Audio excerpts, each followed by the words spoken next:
محترم ناظرین، آئیے دجال کا واقعہ لے کر آیا ہوں۔ دجال کا ظہور کہاں سے ہوگا، دجال کس زمین سے نکلے گا، اس کے بارے میں مکمل واقعہ سماعت فرمائے، اور چینل پہ نئے ہیں تو چینل کو ضرور سبسکرائب کریں، شیئر کریں، کامنٹ کریں۔ دجال کا خروج کہاں سے ہوگا؟ حضرت ابو بکر صدیق رضی اللہ تعالی عنہ فرماتے ہیں، حضور اکرم صلی اللہ علیہ وسلم نے ہم سے یہ حدیث بیان کرتے ہوئے فرمایا، دجال ایک مشرق زمین سے نکلے گا جس کا نام خراسان ہوگا۔ اس کی پیروی کرنے والے ایسے لوگ ہوں گے گویا ان کے چہرے چپٹی ہوئی ڈھالوں کی طرح ہوں گے۔ حضرت ابو بکر رضی اللہ تعالی عنہ فرماتے ہیں، مسلمہ کے بارے میں قبل اس کے کہ حضور کچھ ارشاد فرمائے، لوگوں میں کثرت سے یہ چیمی گوئیاں ہونے لگی، اس لیے ایک دن آپ صلی اللہ علیہ وسلم تقریر کے لیے کھڑے ہوئے اور حمد و صلات کے بعد ارشاد فرمایا، اس شخص کے معاملے میں تم لوگ بہت چیمی گوئیاں کر رہے ہو۔ حقیقت یہ ہے کہ یہ بھی انہی کذابوں میں سے ایک ہے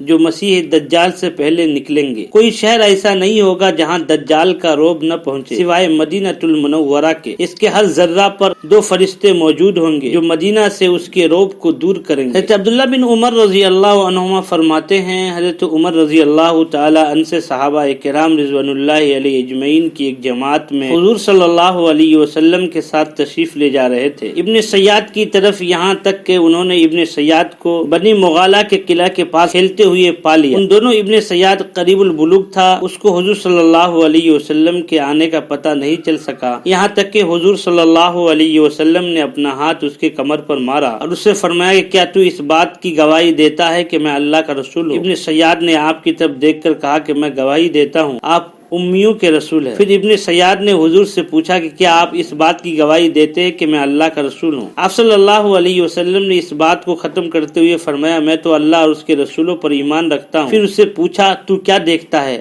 وہ کہنے لگا کہ میرے پاس ایک سچا اور ایک جھوٹا آتا ہے۔ آپ صلی اللہ علیہ وسلم نے اس سے فرمایا، تجھ پر معاملہ مشتبہ کر دیا گیا، اور فرمایا دور ہو، مرنے مرتبہ سے ہرگز آگے نہیں بڑھ سکتا۔ حضرت عمر رضی اللہ تعالی عنہ عرض کرنے لگے، یا رسول اللہ، مجھے اجازت دیجیے اس کی گردن مار دوں۔ آپ صلی اللہ علیہ وسلم نے فرمایا، دجال ہی ہو تو تم کو اس پر مسلط نہیں کیا گیا، اور اگر یہ نہیں ہے تو پھر اس کو قتل کرنے میں تمہارا کوئی فائدہ نہیں۔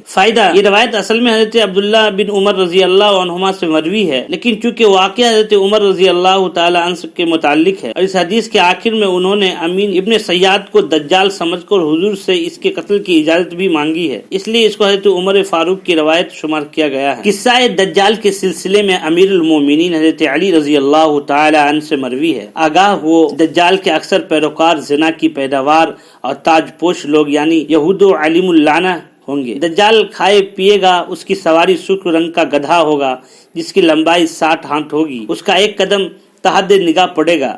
دجال کی آنکھ کانی ہوں گی، تمہارا رب کانا نہیں، وہ تو بے نیاز ہے جو کچھ کھاتا پیتا بھی نہیں۔ الغرض دجال کے زمانے میں تمام شہر مصائب کی لپیٹ میں آ جائیں گے۔ دجال 40 دن تک زمین پر رہے گا، اس کا پہلا دن 1 سال کے برابر ہوگا، دوسرا اس سے کم، اسی طرح کم ہوتے ہوئے وہ اتنا رہ جائیں گا جتنا تمہارے عام دنوں کی ایک رات ہوتی ہے۔ مکہ مکرمہ، مدینہ منورہ اور بیت المقدس کے علاوہ پوری زمین کو رون ڈالے گا۔ فائدہ، اس روایت میں 3 ایسے مقامات ذکر کیے ہیں جہاں دجال داخل نہیں ہو سکے گا۔ نمبر 1 مکہ مکرمہ، نمبر 2 مدینہ منورہ، نمبر 3 بیت المقدس، جبکہ مسند احمد کی روایت میں ہے کہ 4 مقامات کا ذکر ہے، اس میں طور پہاڑ کا بھی ذکر ہے۔ اس کی توجیہ بھی یہی سمجھ میں آتی ہے کہ دجال کا داخلہ حرمین میں مکمل طور پر بند ہوگا، البتہ دیگر مقامات میں صرف مسجد اقصی اور طور پہاڑ اس کی فتنہ فساد کی آماجگاہ نہ بن سکیں گے، ارد گرد کا علاقہ اس میں داخل نہیں ہو سکے گا۔